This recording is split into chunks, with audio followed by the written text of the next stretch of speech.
Hey baseball fans, my name is Alan Ruiz and welcome back to another episode of All Things Dodgers. We're about to jump into the Dodgers' latest weekend series, which was against the Colorado Rockies at home here in LA. But before we do that, please, if you haven't gotten the chance, subscribe to my channel, like this video, click the notifications bell, and leave a comment down below about your takeaways of the Dodgers' recent series against Colorado. Now, one more thing before we head into our Colorado and Dodgers recap.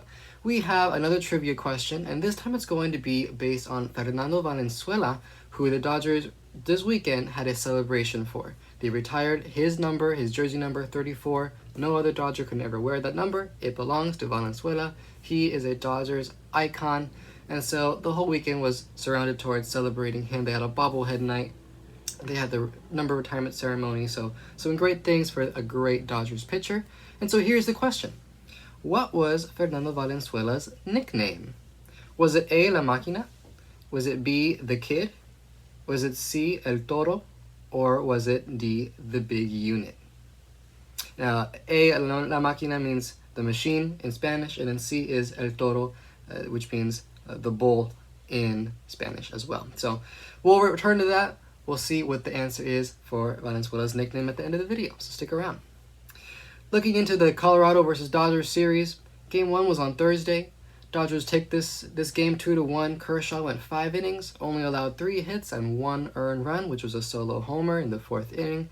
He had 4 strikeouts. This was his return from the injured list, and he looked very good. Ryan Yarbrough, which was one of the Dodgers' trade pickups, he went almost the rest of the way. He went 3 innings. He was credited with the win, only allowed 1 hit and 4 Ks. So this is one of Yarbrough's first, not the first, but one of the first appearances as a Dodger, and so far he looks very solid. He hasn't gone as far as pitching length too far into his, they've all been in relief so far, so he hasn't pitched too many innings in relief so far. I think the max was 4 innings one time against the Padres, but he looks solid. He hasn't allowed many earned runs, I think only 1 in his career as a Dodger so far. Muncy hit the game-tying solo home run in the 7th inning, and then the go-ahead bases-loaded walk in the 8th. Game 2 was on Friday. Dodgers won 6-1. The story here was Lance Lynn. He got the W. 5 innings, only 4 hits, no earned runs, 9 Ks, 9 strikeouts. That was very impressive. And his ERA is now dropped down to a 5.88 ERA. So Lance Lynn, this was a very quality start. Something that has become very frequent with Lynn in a Dodgers uniform, something that I think the Dodgers definitely needed to strengthen that rotation, especially heading into the postseason. He has been exactly what the Dodgers have needed on the pitching side.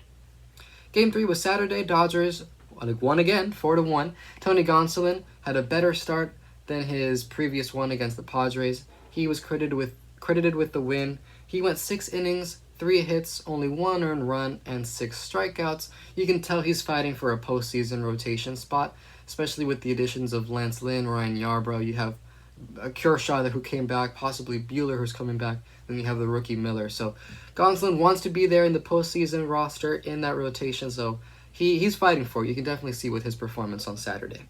You also had home runs from people like James Outman, who's been on a great stretch in August and July. You also have Will Smith home run and Ahmed Rosario, who we'll talk about in a minute. Then Dodgers sweep the series with the Game 4 on Sunday. They won 8-3.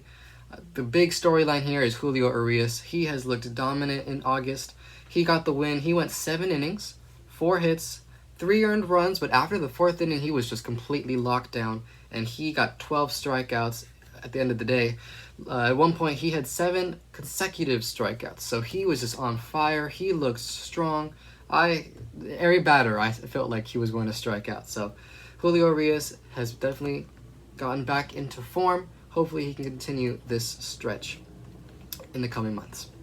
So what's my takeaway? Well, I have one, and then we're going to go into some injury concerns. One of them is Ahmed Rosario. The Dodgers picked him up right before the trade deadline, maybe about a week before. He used to be the shortstop for the Cleveland Guardians. They traded him away, or traded Syndergaard, Dodgers pitcher, away to get Ahmed Rosario, and he has done very well.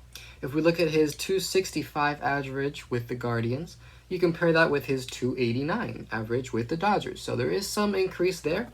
There's some positive uptick. Shorter sample size, of course, with the Dodgers, but it's good to see. 11 RBIs in 14 games with the Dodgers. That's the interesting part right there. He's been an RBI machine, which is not exactly what I was expecting. I knew he put the ball in play, and I knew he was a big player for Cleveland, but he has been great for the Dodgers. They picked him up to play primarily against left-handed starting pitching, which is where he's been usually in the lineup, is against those left-handed pitchers, but sometimes they put him in against righties, and he's looked just fine. One thing that really stuck out to me was that in 94 games this season with Cleveland, he had 3 home runs. In 14 games with the Dodgers, 3 home runs. So I don't know what it is. Maybe the lineup with just stronger hitters as far as consistency and numbers wise. Ahmed Rosario can just swing the bat with less stress. I don't know what it is, but he has seen that power come up. He has had extra base pop, hitting doubles down the line, sometimes down the right field line. So opposite field he hits as well. He seems like a pretty complete hitter. He makes good contact and hard hits. That's what I've been noticing. He'll hit the ball as hard as anybody in that lineup. And that's a really, really great things to see from Ahmed Rosario. He's also been very versatile with defense, playing second base and shortstop, even though he's never really played second base in his pro career. But he's adjusted very well to just give Dave Roberts more flexibility and more versatility in that lineup, which we know the Dodgers really appreciate and value. Now, some injury concerns. This is going to be focused on the bullpen. Yency Almonte is on the 15-day injury list. He sprained his right knee in Friday's win against the Rockies. He has since been replaced by Victor Gonzalez in the bullpen, a left-handed relief pitcher who's in his 4th stint with the Dodgers this season. He closed out the game on Sunday, no earned runs for 1 inning. So Gonzalez, a good, reliable, but hopefully Almonte does not stay out for too long. And then I look at Joe Kelly, right elbow inflammation. They recently placed him on the 15-day injured list, retroactive to August 10th. So the earliest he can come back is against the Boston Red Sox later on in the month. So we just talked about Joe Kelly. We talked about how well he can miss bats. He's a hard-throwing right-handed relief pitcher. And so both of these righty relievers, definitely the Dodgers should not... they should hope that they aren't gone for too long, especially with the bullpen that has lost a lot of arms in the past this season even. Trinan, Feyereisen, Tyler Sear, Jimmy Nelson, all these guys who have all gone down. Daniel Hudson was going to be a big comeback, but he went down again with injury, so hopefully these two guys, Kelly and Almonte, can make their way back. Looking ahead to the upcoming series against the Milwaukee Brewers. It's going to be Tuesday, Wednesday, and Thursday. For Milwaukee, it'll be Adrian Hauser on Tuesday against Dodgers rookie pitcher Bobby Miller. Game 2 will be left-handed pitcher Wade Miley for the Brewers against Clayton Kershaw. And then Game 3 Thursday will be Corbin Burns versus Lance Lynn. I'm looking forward to this game, this last Thursday game, the most. Corbin Burns has around a 3 ERA. He won the Cy Young Award back in 2021. And so I want to see. The Dodgers have been playing some weaker teams in the past couple weeks. I want to see how they do against a team that is currently in the first place. A first-place team. They're in the NL Central, so they are on top of the Reds right now for first place in their division. Dodgers are on top of their division in first place. I want to see how they do against a strong lineup and against a strong rotation to see how battle-tested they are for the postseason. Now, rewinding back to our test your knowledge question, let's revisit that. Again, it's about Fernando Valenzuela, Dodgers legend, starting pitcher. What was his nickname, though? That's our question for today. Is it A, La Máquina, or the Machine? Is it B, the Kid? Is it C, El Toro, or the Bull? Or is it D, the Big Unit? The answer is C, El Toro. Fernando Valenzuela, his nickname was the Bull in Spanish. El Toro. The other names were all, if you notice, nicknames of other MLB players, but not Valenzuela.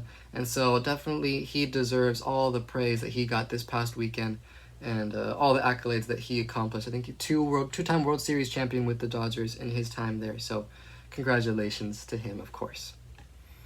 So please leave a like on this video, click the notifications bell, subscribe to my channel, leave your comments down below. What did you think of this past series against the Colorado Rockies, and what do you hope to see from the Dodgers in the upcoming series against the Brewers? Please let me know. I'd love to interact with you all, possibly use some of your comments in my next video. So thank you again for watching. Go Dodgers! My name is Alan Ruiz, and I will see you next time on the next episode of All Things Dodgers.